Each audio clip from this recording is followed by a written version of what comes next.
கார்த்திகை தீபம் சீரியலோட இன்னைக்கான promo review பார்க்கலாங்க. நம்ம சேனலை மறக்காமல் சப்ஸ்கிரைப் பண்ணிவிடுங்க. பக்கத்தில் பெல் ஐக்கான் இருக்கும், அதையும் ப்ரெஸ் பண்ணிவிடுங்க. வாங்க வீடியோக்குள்ளார போகலாம். தீபாவை ஆசிரமத்தில் பார்த்தீங்கன்னா சேர்த்துருக்காங்க. ஸோ அங்கேருந்து நம்ம சக்தி பார்த்தீங்கன்னா தீபாவை கூட்டிக்கிட்டு ஹாஸ்பிட்டலுக்கு வராங்க. ஏன்னா அவங்களுக்கு லைட்டாக ஃபீவர் இருக்குது. ஸோ அதனால் கூட்டிக்கிட்டு ஹாஸ்பிட்டலுக்கு வராங்க. வர வழியில் அந்த ரவுடிங்களும் அவங்கள துரத்திட்டு வராங்க. இன்னொரு பக்கம் நம்ம கார்த்திக்குடைய மியூசிக் கம்பெனிக்கு போகிறாங்க. இங்கே தான் அவங்க கம்பெனி இருக்குதுன்னு சொல்லிட்டு அவங்கள பார்க்குறதுக்காக கம்பெனிக்குள்ளே போகிறாங்க. பார்த்தா அங்கே ஐஸ்வர்யா இருக்காங்க. என்னடா இது, நம்ம கார்த்திகை பார்க்க வந்தோம், ஆனால் இவ இங்கே இருக்காளே, இவகிட்ட இருந்து தப்பிச்சிடணும் அப்படின்னு சொல்லிட்டு தீபாவை கூட்டிக்கிட்டு தப்பிச்சு ஓட ஆரம்பிக்கிறாங்க. மறுபடியும் ஆட்டோவிலையே. இன்னொரு பக்கம் நம்ம நாச்சியார் கார்த்திக்கும் தீபாவுக்கும் மேரேஜ் ஏற்பாடு பண்ணியிருக்காங்க கோவிலில், கார்த்திக்கு தெரியாமையே. இந்த ஒரு விஷயத்த அங்கே போனதுக்கப்புறம் கார்த்திக்கிட்ட பார்த்தீங்கன்னா எப்படா சொல்கிறது அப்படின்னு யோசிச்சுட்டு இருக்கிறாங்க.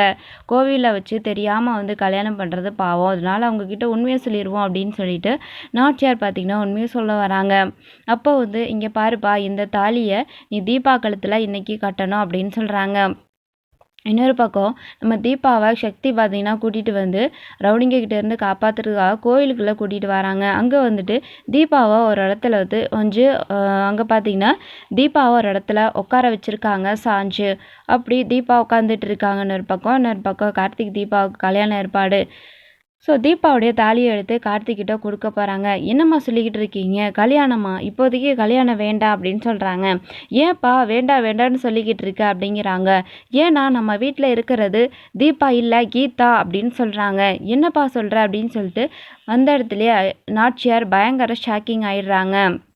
அப்போ இது தீபா இல்லையா அப்படின்னு சொல்லிட்டு, அப்போ தீபா எங்கே அப்படின்னு சொல்லி எல்லாரும் கேட்க ஆரம்பிக்கிறாங்க.